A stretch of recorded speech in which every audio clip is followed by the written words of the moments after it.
This Thursday is it, March the 12th, and that means majority Democrats are in the final push for the income tax bill, and I am told it will get a vote on the House floor today. This is Senate Bill 6346, the tax on income above $1 million at just shy of 10%, 9.9%. It's already passed the Senate. The version that passed the House on Friday, or I'm sorry, that was introduced in the House on Friday, offers a little bit more tax relief. Um, Not nearly as far as the governor said he wanted in this text to begin with, but now on Friday he came out and said, "I'm good with this. I'll sign this if it comes. If this is the version that ultimately is reconciled and comes to his desk, he's ready to sign it." We're going to have some comments on that and some thoughts from Ryan Frost with the Washington Policy Center. All right, so let's dive in. Again, it's March the 9th. This could well be the day that the House of Representatives passes the income tax bill. We are watching for that. I'm told by Republicans that there are no fewer than 50 amendments. There were 96. When I left the House wings this morning, they were in caucus whittling down the 96 amendments to maybe 50 that'll be introduced on the House floor. So it's probably going to be very late day today, maybe into the hours of tomorrow morning when this bill passes off the House floor. Depends on what other legislation comes up as well. So it's a significant day in Olympia today for certain. But I got a chance to speak with Washington Policy Center's Ryan Frost about what Governor Ferguson said he wanted on the income tax bill initially and said he wouldn't sign unless it includes thus and such, versus what came out, the version that came out from the House Majority Party. And Representative April Byrd was the one to offer the legislation with some changes in it to offer a little bit more tax relief for small businesses. And it's nowhere near what Governor Ferguson initially said. If this isn't in it, I'm not going to sign it. So here's a bit of my conversation with Ryan Frost of Washington Policy Center. And it's not even close to a billion, which is what he wanted to see in business rate tax relief. It's about 130 million, about 10%, it's about 9 times less than what he said he wanted in tax relief for businesses. So like there's intent in there about funding kids' free school lunches and breakfasts. That's in the intent. There's nothing in the bill that would do that. And so, there's these things, but I say all that to say, even in the intent bill section of the bill, there's nothing about the sales tax holidays. So this new striking amendment has completely ignored that, but again, somehow still supports it. And they've shut down every amendment put forth that would do either that or get rid of the emergency clause or tie it to $1 million. It's an emergency, so they can't be referendumed. And the reason they want to do that is because when it goes out on an initiative, you have to vote yes to repeal an income tax, which is the same game they played with the capital gains tax, which is why a lot of people voted wrong on that. People Is get you have to confused, vote, don't they? you have to vote, yeah, you have to vote backwards. You have to If you say vote it's a yes or no. yes. That's right. That's exactly right. And so in a referendum, it's opposite. You would vote no for no. If you don't want an income tax on a referendum, you'd say no. An initiative, it flips, and a lot of people unfortunately got confused. Even people I talked to today that are shocked to find out that they voted the wrong way on that capital gains tax. I think they're completely now enamored with that kind of little sneaky strategy that they figured out, where if we could just not make sure that these type of things can't be referendum and they have to go on an initiative, then enough people will vote the wrong way. So it's frustrating. When Governor Ferguson came out Friday and said this version he'd be happy to sign, he did talk about the inclusion of some additional free lunch and breakfast for all Washington state students. Many school districts during COVID went to that model and have continued that, where, it's breakfast and lunch are provided. I say free, it's at taxpayer expense, covered meals. And nearly 500,000 Washington households would now be eligible for the working families tax credit to receive, tax credits, checks in the mail, as a result of this latest version of the income tax bill that is expected to come up on the House floor today. Um, it also exempts some over-the-counter medications from sales tax and puts some more money into the Fair Start for Kids accounts, which is used for the childcare and early learning. So Ryan Frost at WPC was noting how Ferguson, is now back in this version that falls far short of what he initially said would have to be included, or he would not sign it. I think the most telling statement, and you can go back and look at any of his press conferences over the last 3 months, was he wanted a majority of the revenue to go towards tax relief. I think he even put a number on it in a Seattle Times piece, which was 1.9 billion to go of the 3.5 they expect to raise every year to go towards tax relief. I added up the numbers from all the there's some fiscal notes on the old ones. There's been some Department of Revenue reports on some of the new ones that just came in this morning on some of the new additions. Even adding all that up, you're not even at half of the 1.9 billion, which means, maybe 25% of the revenue is going to go towards tax relief, which is a far cry from what he said was kind of his, I'm putting my foot down. That's what I want for tax relief for people. Also notable that over the weekend, we had several big tech leaders with Microsoft and AI businesses that sent a letter to lawmakers urging them to put off a vote on the income tax bill. And we're going to put up for you part of what that letter indicated, basically saying, we've become a world leader in technology and innovation, due in part to the welcoming climate for innovators.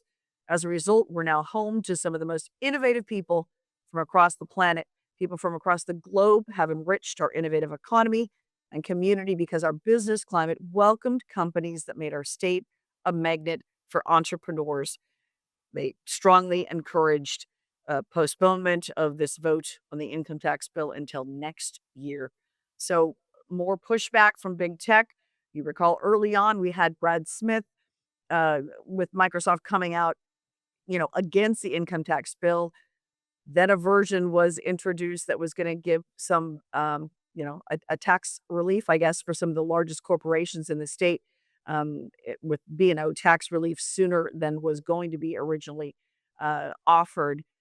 That's been removed in the House version that's come out. So since that's happened, you've had more big tech coming out in opposition to this bill. So we are watching for, again, Senate Bill 6346 likely to be coming to the House floor at some point Monday afternoon with 50 some odd Republican amendments. It's going to be a lengthy debate. I would imagine some heated final speeches on the House floor as well. So we'll be watching all of that. And this day will go down in legislative history for the longest floor session in Washington history, as even right now, members of the Washington House are debating amendments, many, many amendments, ahead of a final vote on the income tax bill. This is Senate Bill 6346 for a 10% tax on income above $1 million or combined household income above $1 million. Also going to hit small businesses, ideas to bring in more than $3 billion a year starting in 2029. And so we're going to get into some of the amendments being, for the most part, summarily rejected by the majority. Most were offered by Republicans as they attempted to kind of dull this bill. But it has been an epic night. They started at 5:30 on Monday evening, and they went all night, and they're still going today. So as we speak, they're on hour 18 or 19, I believe, going straight. So lots of coffee, lots of Diet Coke cans, lots of energy drinks. It's interesting. Let's get into this. It has been a long couple of days for House members here in Olympia on both sides of the aisle.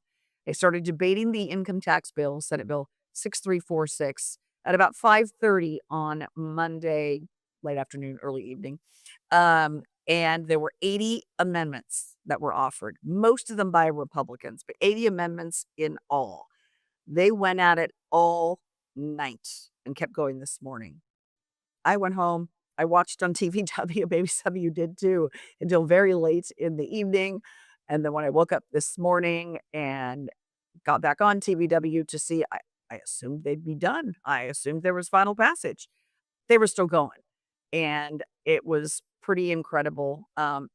They're still in the same clothes I saw them in when I was down here yesterday. This is, again, the bill that supporters call the millionaire's tax.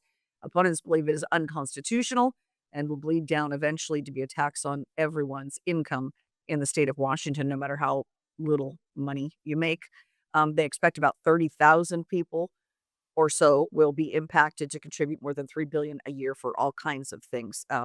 Big chunk of it would go to the general fund, though, and so that's where there's a lot of concern from folks saying, "Okay, you expect it to make this much revenue, but what if the wealthy people all leave?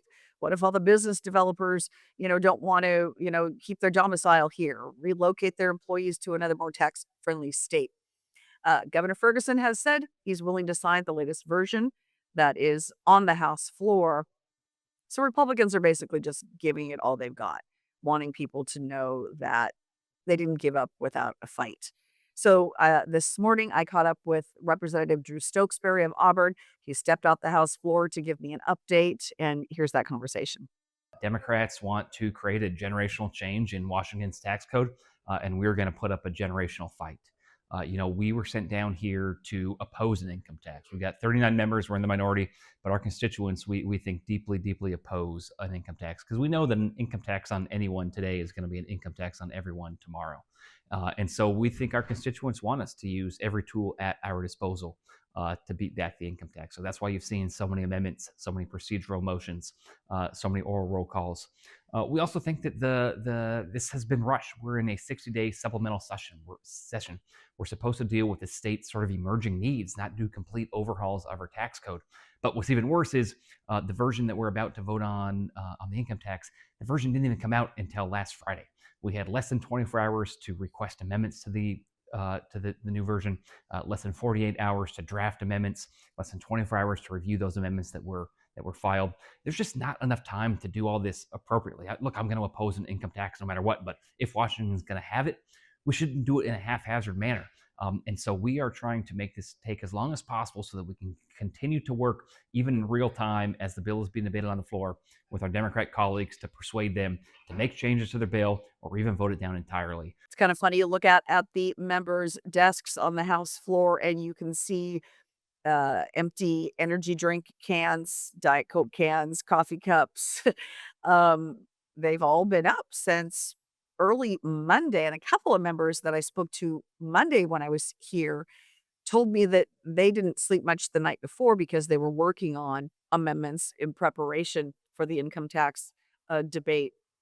Democratic members of the House, according to a screenshot that I saw put up by Jim Berner this morning, it showed a sheet that was the nap schedule, I guess, so that certain Democratic members could step off and catch 20-minute nap or a couple hours of sleep and then go back onto the floor because not every member needs to speak to every single amendment, right?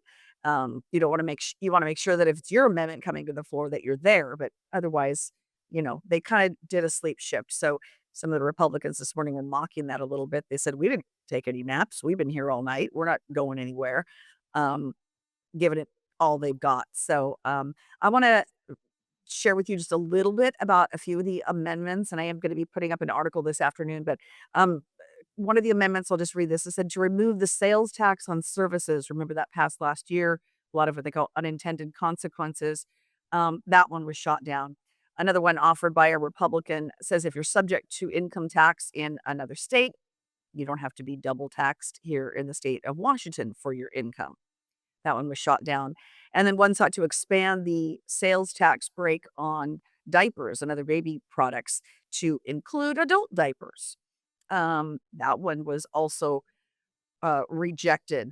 So, again, the amendments continue to be debated. Once all the amendments are done, there's going to be final speeches ahead of the vote on Senate Bill 6346. And at that point, it's likely that every member on both sides of the aisle will want to have an opportunity to speak because this is, such a significant change in tax policy in the state of Washington and, getting a lot of national attention. So I would guess it's probably going to be late afternoon before this is a done deal.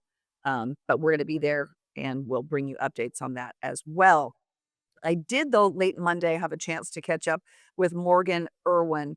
He's a government affairs vice president for the Association of Washington Business, and they're vehemently opposed to the income tax bill and very concerned that this is going to lead to businesses leaving, or at least the wealthy business owners relocating out of the state of Washington, such that the supporters might not get all the revenue they expect to generate from the income tax. So here's part of that conversation with Morgan Irwin of the Association of Washington Business.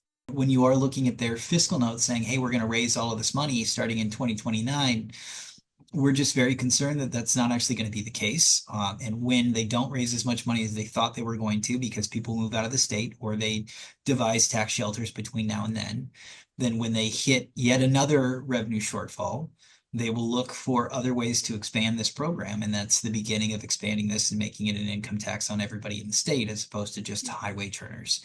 So that is part of our concern here at AWB. Really, we're focused on the employer community and how it impacts them, as opposed to some of the personal inferences. But when we look at that, this is going to hurt in the first year. It's going to hurt in the second year, and by year 3, 4, 5. I think we're going to see this expanded to everybody. So I'll be heading back over to the House as soon as we're done with this podcast to continue observing the longest floor session in Washington state legislative history. All right, let's dive in.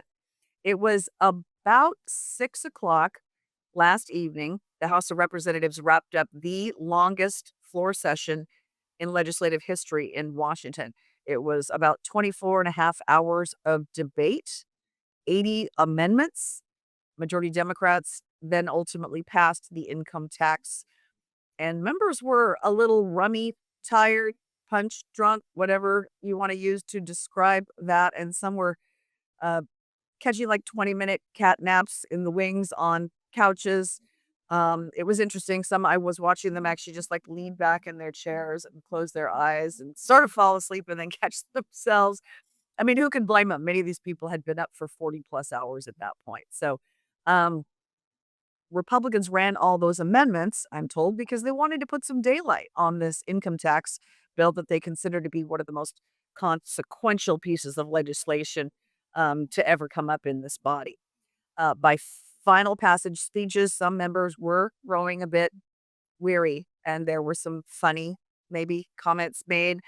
Some folks on the Republican side didn't appreciate maybe just the lighthearted nature, laughter of some of the members in the majority on those final speeches. But here's a couple of them, and you can see for yourself.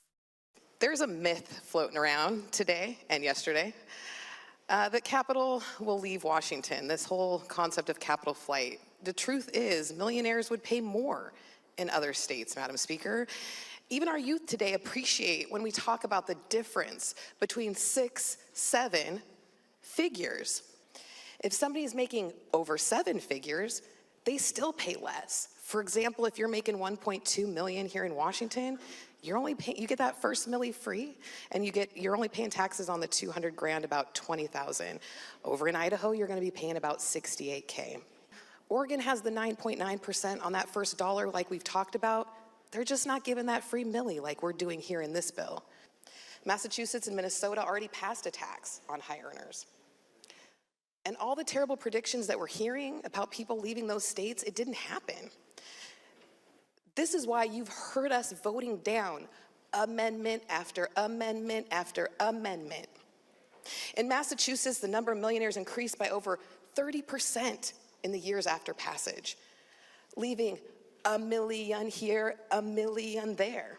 What a year, right? Since I first came to this body full of vim and vinegar and confidence. The House, a lot like me, is not afraid to pick a fight.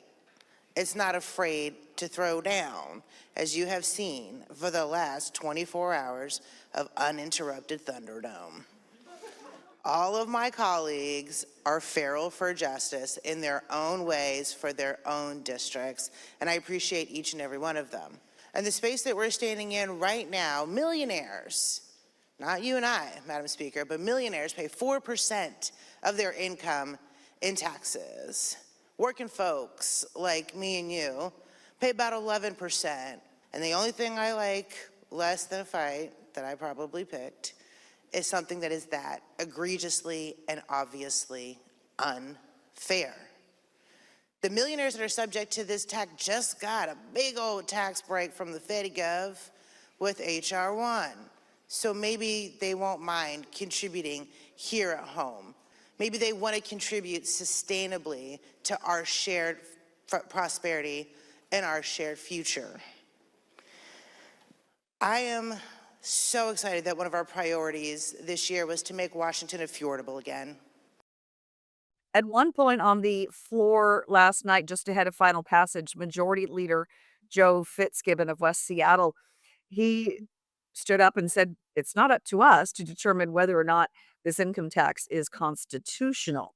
That will be up to the court, he said. Likely to be almost immediate legal challenges upon the governor's signature. Maybe a citizen initiative effort will be launched. We'll see what happens there. But House Republican leader Drew Stokesbury of Auburn, an attorney himself, he immediately rose in rebuke of what Rep. Fitzgibbon had said. I think he was standing up before Fitzgibbon even sat down in his seat to object to the assertion that lawmakers can offer up bills that have constitutional questions. And during today's Republican media availability, I got a chance to ask him about his response on the floor last night. All three branches of government, when they take office, they swear an oath to uphold the Constitution, including us. If it wasn't our job to abide by the Constitution, and that was only the court's job, then why on earth would we have to take that oath in the first place? It makes no sense. We take the oath because it means something. It means we've got to do our best to do what we think is constitutional and avoid doing what we believe to not be constitutional. So it's one thing to have a difference of opinion, and some people think something is constitutional and some people don't. That's a sign of a healthy democracy. But to pass something you know to be unconstitutional based on the extremely clear direction given by the state Supreme Court, it is not a close call. If the Supreme Court upholds their 1933 decision, this tax will be dismissed 9-0. You rarely get legal constitutional questions that are more clear than this. The only way this survives constitutional scrutiny is if the Supreme Court gets rid of their 100-year-old precedent. So it's our job to follow that 100-year-old precedent. That's what's on the books. It's very clear. It is our job as a legislature to only do that which is constitutional. Under current Supreme Court precedent, this bill is plainly unconstitutional. You may have seen, if you follow social media today, and I think it's been picked up by a bunch of national news outlets, that former Starbucks CEO Howard Schultz on Tuesday evening posted that he's out for good. He and his wife have moved to Florida. He says it's family reasons. They're, nearing retirement. But they've been in the Seattle area nearly half a century. He didn't specifically say this is because of the income tax, although he did reference hoping that, the business climate would remain friendly in Washington state. Could be a connection here to the passage of the income tax last night. That's, up to you to decide. But this also comes a week after Starbucks said they would be opening a new corporate office, not in Washington state anywhere, but in Nashville, Tennessee. So make of that what you will. Also on Wednesday, the National Federation of Independent Business issued a statement in response to passage of the tax. We'll put part of that up. It was Patrick Connor, who's the state director for the National Federation of the NFIB, on the passage of the income tax. And he said, majority party repeatedly mentioned they were going to do this to help small business, a nod to the expanded B&O exemption for very small firms. Quote, had they listened to our state's small business owners and representative organizations, they would have heard loud and clear that small business does not want this income tax. And then they went on to mention, or Patrick Connor's statement went on to mention that one of the few amendments that was adopted on the floor Tuesday was one to give a tax break for hospitals and large physician groups, including UW physicians. But he said, that reinforces what he called how tone deaf the majority is to the small medical practices and small business owners who are not getting a tax exemption in the income tax version that passed off the House floor. So the final vote was 51-46. 8 Democrats crossed over and voted against the bill with all Republicans. The talk in the wings last night was that some of those Democrats who are typically always very pro-tax, very left-leaning members, may have crossed over because, first of all, their yes votes weren't needed. We've got such a lopsided majority of Democrats in the House that they didn't need everybody's vote. Some were suggesting they need the no vote to look good to their constituents come re-election time. We'll see what happens there. The bill right now is back on the Senate side. Not sure if it's going to come up to the floor for final concurrence and debate on that today or tomorrow, last day of session. When I asked in the Senate wings earlier today, a couple of members said, we don't know. It's completely up to the majority, and the majority wasn't indicating whether or not the bill would come to the floor today. But we'll be watching and bring you an update on that for sure. All right, so here we go. Let's dive into today's episode. Today's, again, supposed to be the last day of session. With any luck, they're going to sine die. There are some media avails already planned when the final gavel falls this evening. So we're going to stick around and bring you that as it happens. Democrats last night in the state Senate did give final approval to the income tax bill, Senate Bill 6346, to put a nearly 10% tax on income north of $1 million or combined household income above $1 million. So you're not taxed on your income up to $1 million, but anything over that, you're taxed at just shy of 10%. And this is to fund programs, provide tax breaks for lower income families, and also to bolster the general fund. Of course, opponents, and it looks like most polls I've seen, most of Washingtonians are opposed to this tax, believing that in short order, it's going to be trickling down to be a tax on all levels of income. Doesn't seem like once they implement a tax, we get that reversed. Although, looks like they did amend the estate tax that they increased the threshold on last year. They put that back to levels from just before the 2025 session and basically conceded it's led to a lot of wealthy people leaving, and they're not making the revenue from the tax they thought. So that's interesting. It's going to be interesting to see what happens with the income tax. Remember, not being implemented until 2029. But ahead of final debate on the Senate floor Wednesday, Republicans called for a point of order, raising some objections about the scope and object of the bill because it passes the Senate in one version, went over to the House. You remember they had that 24-hour marathon, session that went from Monday night into Tuesday night, basically, before it was done. And so when it came back with some amendments that the House made, it looked dramatically different. And so the point of order was made by Senate Republicans to say, okay, wait a minute. How do we concur these two bills? And so they recessed for it was a little over an hour, and then came back, and Denny Heck, who presides over the Senate and is a Democrat, came back and ruled against Republicans on their point of order. So the problem was at that point, the way the rules work in Olympia, if you're making your arguments about concurrence and what's different in the bill, then once that's rejected, they're not allowed to make any final speeches on the floor ahead of final passage on the bill to basically say this is a bad bill and here's why. They can only speak to the differences in concurring between what the House did and what they had. So that kind of dulled the way things ended for Senate Republicans who wanted a chance to make those passionate speeches like House members had earlier in the week. They were not allowed to do that. But I want you to see an exchange from a couple of the members arguing about the changes that were made in the House and the overall bill itself. Of course, Democrats support it. So you're going to see some comments here from Senator Noel Frame, Democrat, and then she's followed in response by Republican Senator Mark Schuessler. So this was last night. I stand by the changes that were made in the House. I think that they improved the bill. But I do think that over the next couple of years before this fully goes into effect, this tax is not effective until January 1st of 28, with collections not coming in until 2029. We have this advisory work group that's going into place. I really hope that once this has passed, that we can focus on getting it right for the people and businesses of Washington State. I hope we will do that together, and I urge concurrence. I heard debate between my colleagues about school lunch, free for all. Mr. President, free reduced school lunches go back to my late parents. There is not one person in this room would want a kid to go hungry. I guarantee it. But Mr. President, I represent the wealthiest districts in Spokane County. You look at my map from Idaho around, $1 million homes left and right.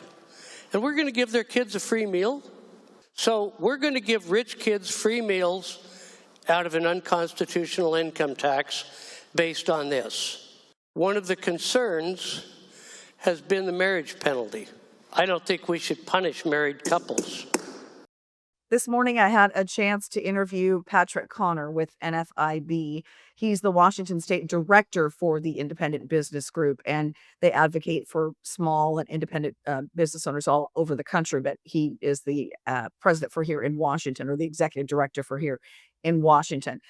He told me their members are very concerned about impacts from the income tax because though this has been sold by supporters as a tax on just the very wealthy, they should pay their fair share. That's what we've heard over and over again in debate on this bill. But he says people need to know that it's business owners, and not wealthy business owners, but mom and pop shops and people that are just trying to get by that are going to be stuck with this because they're taxed based on gross receipts, not their take-home pay. So here's that explanation from Patrick Connor with NFIB.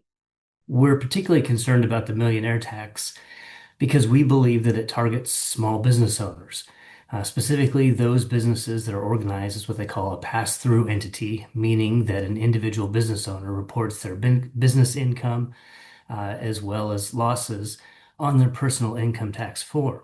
So sometimes fairly easily, a business could have gross receipts in excess of $1 million. However, those business owners are taking home a salary that is far, far lower than that $1 million threshold. Nonetheless, they'll be subject to the filing and perhaps tax payment requirements of the new millionaire tax. He also explained to me that it's not just that this income tax is it for them. It's kind of the final blow, if you will. It's the cumulative effect of several sessions in a row that have made it, tough for many to stay in business and make a living. Keep in mind, we're talking about the billionaire's tax, and when it comes to small business, it's really a top-off tax because every single dollar that comes in the door to small business is taxed, and it's taxed on the gross, not on the net. So we're paying the business and occupation tax on all of those dollars.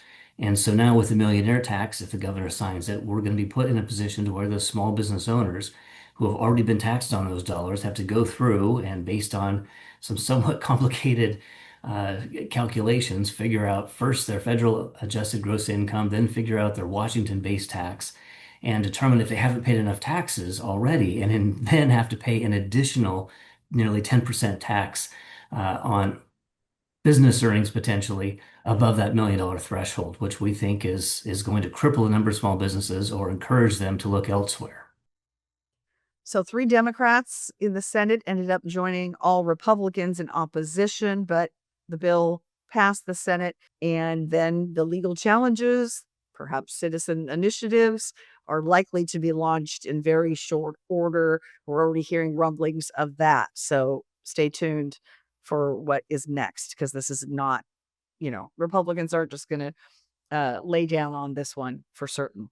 Also, during this week's GOP media avail, I got a chance to kind of ask Republicans, as the clock was winding down on this session, if there were some wins, there were some victories. And I got to show you this sheet. This is what they call their battle damage assessment, because it says fewest Senate, this is from the House side, fewest Senate bills passed since 2014. So they count that as a success. So I did ask leadership during the media avail this week about, did you put down some really bad bills? And this is how they responded.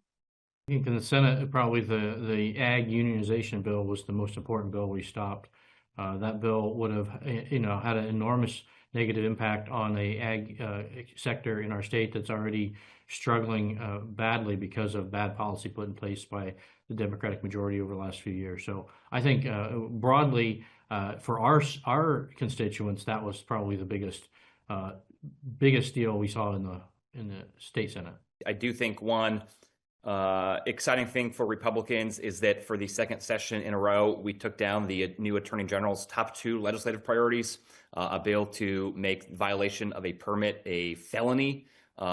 We have a slew of bills to let violent offenders like rapists and murderers out of jail early or give them a lower sentence. But at the same time, we want to send blue-collar union workers who accidentally make a mistake on the job to prison. That's pretty unacceptable. For some bizarre reason, that was the Attorney General's top priority this session. Ultimately, misguided effort to severely regulate in a pretty unconstitutional way how social media companies organize their feeds and what sort of content they could provide you. That was also one of the Attorney General's top 2 priorities. And for the second year in a row, Republicans were able to negotiate to make sure that did not make it to the floor. There's a bill to slap a 10-cent per bottle tax. There's a bill to put a new tax on sugary beverages. There was a bill to severely limit the number of tires that could be sold in Washington state, which would cause tire prices to rise. A bill that would make groceries more expensive. The list goes on, and Republicans were able to kill a lot of those bills that would have made Washington even more expensive. Welcome to Washington in Focus Daily. It's Friday, March 13th, and the 2026 legislative session is officially over. I'm your host, Tim Klauser, in for Carlene, who's out for today. In today's episode, we'll dig into how the state balanced a multi-billion-dollar deficit by, you guessed it, raising spending by $2 billion. We'll hear the governor's take on the investments he appreciated in the budget, propped up around a controversial income tax that he helped take to the finish line. Then, we'll hear what House Republican budget leader Travis Couture had to say on the floor last night about the bloated budget. Senate Majority Leader Jamie Peterson sang a different tune, arguing that the majority made Washington more affordable for taxpayers. We'll also hear from one of our reporters about what state legislators can keep secret, and Carlene has a report on Obamacare subsidies going to fund your local Planned Parenthood. The House and Senate gavelled out around 8:30 p.m. on Thursday, bringing the state legislative session to a close just after approving the operating budget. 7 Democrats joined every Republican in opposition to the $2 billion spending hike. It even set off alarms across the state house. Well, kind of.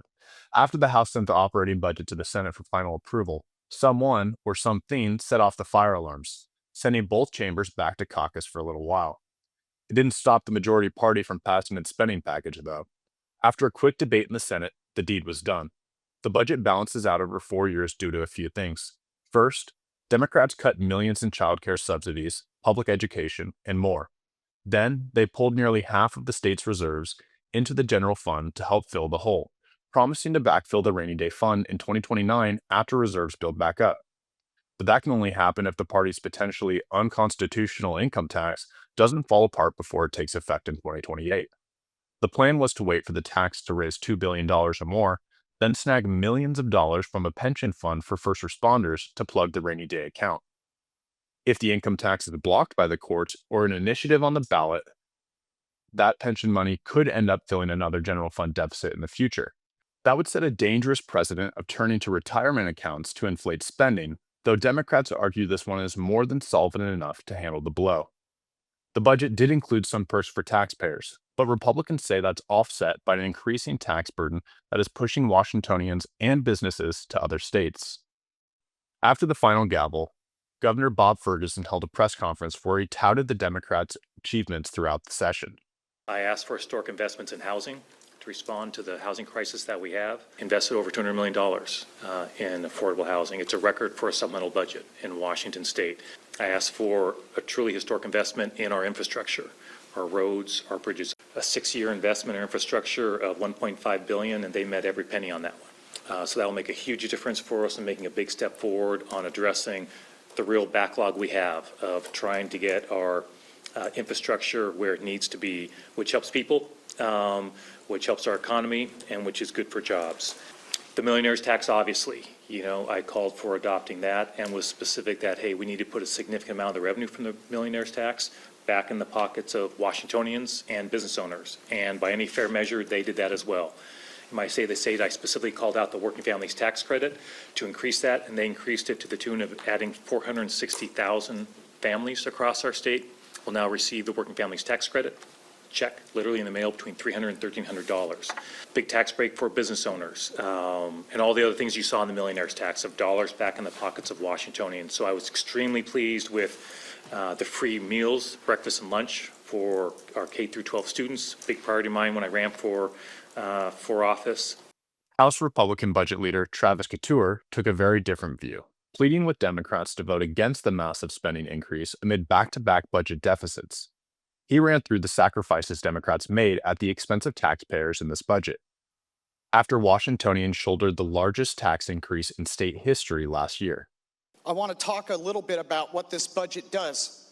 A $4 billion raid of a law enforcement officers and firefighters left one pension, and an unconstitutional, economy-shattering income tax, which will in no time apply to the middle class, crushing our economy and producing capital flight. This budget represents over $1.2 billion in Medicaid cuts, cuts to dementia care, cuts to assisted living, cuts to nursing homes, cuts to dialysis treatment. That wasn't because of H.R. 1, that was because of this budget and this legislature's negligence in budgeting. When families have a hard time, they tighten their belts and they cut down to the essentials. And they cut their spending, but when government has a hard time, it raises your taxes, raises your pensions, and grows itself on the backs of those people, and that's wrong. This budget doesn't make life more affordable in Washington. It doesn't help the senior citizens afford their property taxes on fixed incomes. It doesn't help the mom to fill up her gas tank or buy groceries. It doesn't do any of that. As a matter of fact, the further you get from reality, the easier this budget looks. Senate Majority Leader Jamie Peterson disagreed, telling reporters after lawmakers wrapped up business on the House and Senate floor that this supplemental budget makes Washington more affordable for taxpayers. I guess you'll just have to see how your wallet responds to Olympia this time around. Let's hear what Peterson had to say. We wanted to make Washington more affordable. We passed the millionaire's tax, which is going to make sure that small businesses are getting the biggest tax break in history. People are not going to be paying sales tax anymore when it goes into effect on grooming and hygiene products, on over-the-counter medicines, on diapers, adult or baby diapers. We have a way to fix an upside-down tax system that's been plaguing us for 90 years and provide adequate revenue that we can make investments in things that the people of our state care about. So I think that has given us a lot of hope. I don't know about you, but this session was only 60 days long, and it felt longer than last year's 105-day stretch.